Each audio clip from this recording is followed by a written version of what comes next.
Hello hi. Antony Varghese നായകനായി Paul George direct ചെയ്ത കാട്ടാളൻ എന്ന് പറയുന്ന സിനിമയെക്കുറിച്ചാണ് നമ്മൾ സംസാരിക്കുന്നത്. ജെറോ ജേക്കബും അതുപോലെ തന്നെ പോൾ ജോർജും കൂടിയാണ് കഥ എഴുതിയിരിക്കുന്നത്.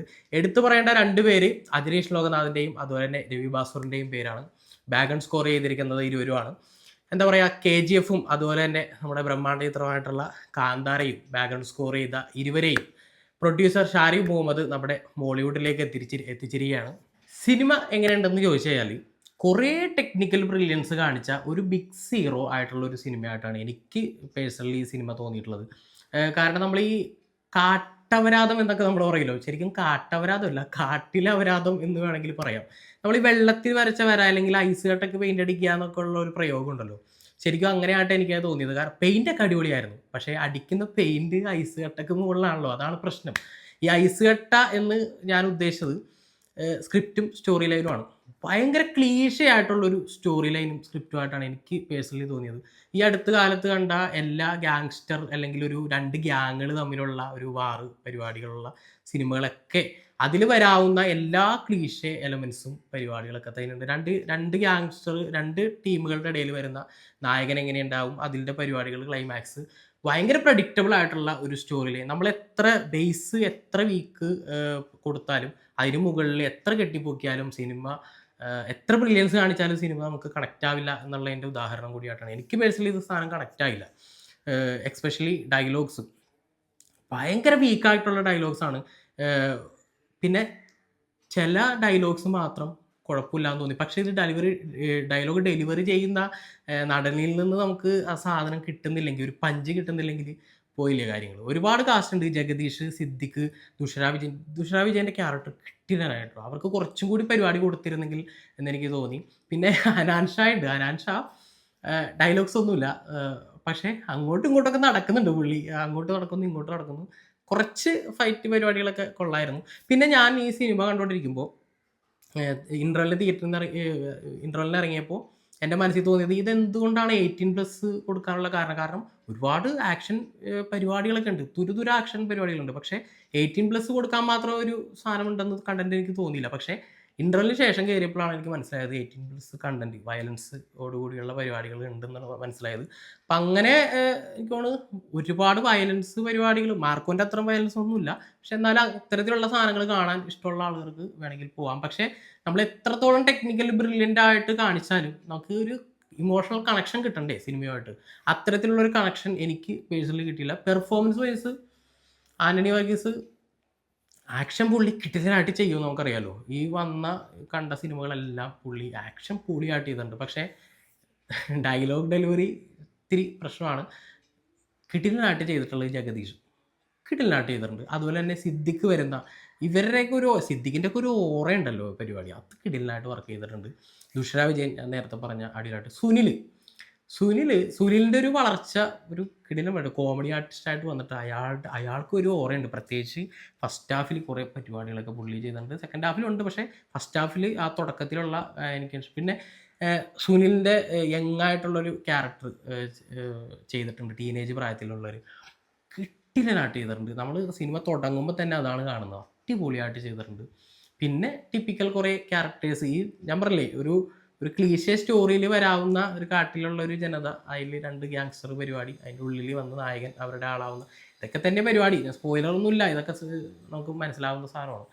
അതിൽ വരാവുന്ന കുറേ ക്യാരക്ടറും അങ്ങനത്തെ കുറേ പരിപാടികളൊക്കെയാണ് ഉള്ളത്. സിനിമ ഞാൻ നേരത്തെ പറഞ്ഞ പോലെ സുനിലിൻ്റെ ഒരു യങ് ആയിട്ടുള്ളൊരു ക്യാരക്ടറിൽ നിന്ന് അങ്ങനെ തുടങ്ങി കുറേ കഴിഞ്ഞിട്ടും സിനിമയിലേക്ക് നമുക്ക് ഇന്നാവാൻ പറ്റുന്നില്ല.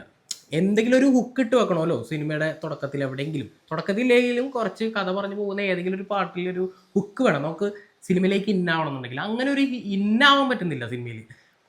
കുറേ ടെക്നിക്കൽ പരിപാടികളൊക്കെ നടക്കുന്നുണ്ട്. അപ്പോൾ നമുക്ക് തുടക്കത്തിലൊക്കെ ബാക്ക്ഗ്രൗണ്ട് സ്കോറൊക്കെ ഇങ്ങനെ തീപ്പൊയി ആക്കി വെച്ചേക്കണതിൻ്റെ പേരിൽ നമുക്ക് കൊള്ളാം എന്നൊക്കെ പറഞ്ഞിങ്ങനെ. പക്ഷേ ഇത് അതിൻ്റെ ഒരു ലെങ്ത് വേർഷനാണ് ഇങ്ങനെ പോയിക്കൊണ്ടിരിക്കുന്നത്. പിന്നെ എനിക്ക് തോന്നിയത് 2 മണിക്കൂറാണ് സിനിമയുള്ളത്. ഞാൻ മനസ്സിലാക്കുന്നത് കുറേ സാധനങ്ങളൊക്കെ അവർ ഡിലീറ്റ് ചെയ്ത് കളഞ്ഞിട്ടുണ്ട്. ഒരുപക്ഷെ ഡിലീറ്റഡ് സീനായിട്ടൊക്കെ വരാൻ സാധ്യതയുണ്ട്. എനിക്ക് തോന്നിയത് അതാണ്. പക്ഷേ ഈ 2 മണിക്കൂർ ഉള്ളൂ എങ്കിൽ പോലും ഭയങ്കര ലെങ്തായിട്ട് നമുക്ക് അനുഭവപ്പെടുന്നു. അതാണ് ഈ സിനിമയുടെ ഏറ്റവും വലിയ പ്രശ്നം. നമ്മളിതിങ്ങനെ കണ്ട പരിപാടികൾ, അതുപോലെ തന്നെ ഈ ഒരുപാട് ഇങ്ങനെ ചെയിൻ പോലെ ആക്ഷൻ ഇങ്ങനെ ഇങ്ങനെ ചെയ്തു വെച്ചിട്ടുണ്ട്. ആക്ഷൻ പരിപാടികളൊന്നും കുഴപ്പമൊന്നുമില്ല. എഡിറ്റിങ്ങും പരിപാടികളൊക്കെ അടിപൊളിയൊക്കെ തന്നെയാണ്. പക്ഷേ നമ്മളിതിങ്ങനെ കണ്ടുകൊണ്ടിരിക്കുകയാണ്. ഇത് മാത്രം ഇങ്ങനെ പോയിക്കൊണ്ടിരിക്കുന്നു. നമുക്കതിലൊരു ഇമോഷണൽ കണക്ഷൻ കിട്ടുന്നില്ല. ഒരു ഫൈറ്റ് നടക്കുന്നതിന് മുമ്പ് എന്തെങ്കിലും ഒരു പരിപാടി ഉണ്ടാവണമല്ലോ. ഇതിങ്ങനെ പോയിക്കൊണ്ടിരിക്കുകയാണ്. അതുകൊണ്ട് തന്നെ നമുക്ക് ഇതിങ്ങനെ കണ്ടുകൊണ്ടിരിക്കും. ചില മാസിന് വേണ്ടി അവർ ചെയ്തേക്കണ ചില സാധനങ്ങളൊക്കെ കാണുമ്പോൾ നമ്മളിങ്ങനെ മറ്റേ മിഥുനത്തിൽ ഇന്നസെന്റ് ഇരിക്കുന്ന പോലെ ഒരു വികാരമില്ലാത്ത രീതിയിൽ അങ്ങനത്തെ എനിക്കാണ് ഒരു 9 മണിക്കത്തെ ഷോയ്ക്കാണ് ഞാൻ കയറിയത്. ആ ഒരു ഓഡിയൻസ് ഉണ്ടായിരുന്നവരും എല്ലാവരും ഇങ്ങനെ ചത്തിരിക്കുന്ന ഒരു അവസ്ഥയായിരുന്നു. കാരണം ഒരു ഹൈ കിട്ടുന്നില്ല, ഒരു ഹൈ മൊമെന്റും കിട്ടുന്നില്ല. ഈ പറഞ്ഞ പോലെ ക്യാമിയോ ആണെന്നുണ്ടെങ്കിൽ പോലും ലാസ്റ്റ് ഒരു ക്യാമിയോ വരുന്നുണ്ട്. സ്പോയിലർ ഒന്നും ആക്കുന്നില്ല. പക്ഷേ ആ ക്യാമിയോ കൊണ്ട് എന്തെങ്കിലും ഒരു ഇമ്പാക്റ്റ് ഒന്നും നമുക്ക് ഉണ്ടാക്കുന്നില്ല. അല്ലെങ്കിൽ ആ പടത്തിനെ രക്ഷിക്കാൻ പോകുന്ന ഒരു ക്യാമിയോട്ടൊന്നും എനിക്ക് പേഴ്സണലി തോന്നിയില്ല. പ്രത്യേകിച്ച് നമ്മുടെ ഈ കൂലി സിനിമയിലൊരു അമീർ ഖാൻ വരുന്ന പോലത്തെ ഉള്ളൊരു ക്യാമിയോ, അത് കുറേ ട്രോളൊക്കെ കിട്ടി. ഇത് ട്രോളൊന്നും കിട്ടാൻ സാധ്യല്ല. പക്ഷേ എങ്കിൽ പോലും ആ സിനിമ അതിൽ അമീർ ഖാൻ വന്ന പോലെ തന്നെ എനിക്ക് തോന്നി. ഒരു യാതൊരു ഇത് ഇമ്പാക്റ്റും ഉണ്ടാക്കാതെ വെറുതെ ഒരു ക്യാമിയോ കൊണ്ടുവന്നിട്ട് അങ്ങനെ. പിന്നെ മാർക്കോന്റെ റെഫറൻസ് അതിപ്പോൾ തന്നെ വരും. ഞാൻ സ്പോയിലർ പറഞ്ഞാലും പറഞ്ഞില്ല, സ്പോയിലറൊന്നും അല്ല, മാർക്കോന്റെ ചെറിയൊരു റെഫറൻസ് ഉണ്ട്. അതൊക്കെ ഭയങ്കര ഫോഴ്സ്ഫുൾ ആയിട്ടാണ് എനിക്ക് തോന്നിയത്. ഭയങ്കര ഫോഴ്സ്ഫുൾ ആയിട്ടൊരു സാധനം എടുത്ത് വെച്ചിട്ട് അങ്ങനെയൊക്കെ തോന്നി. അങ്ങനെ ടോട്ടലി.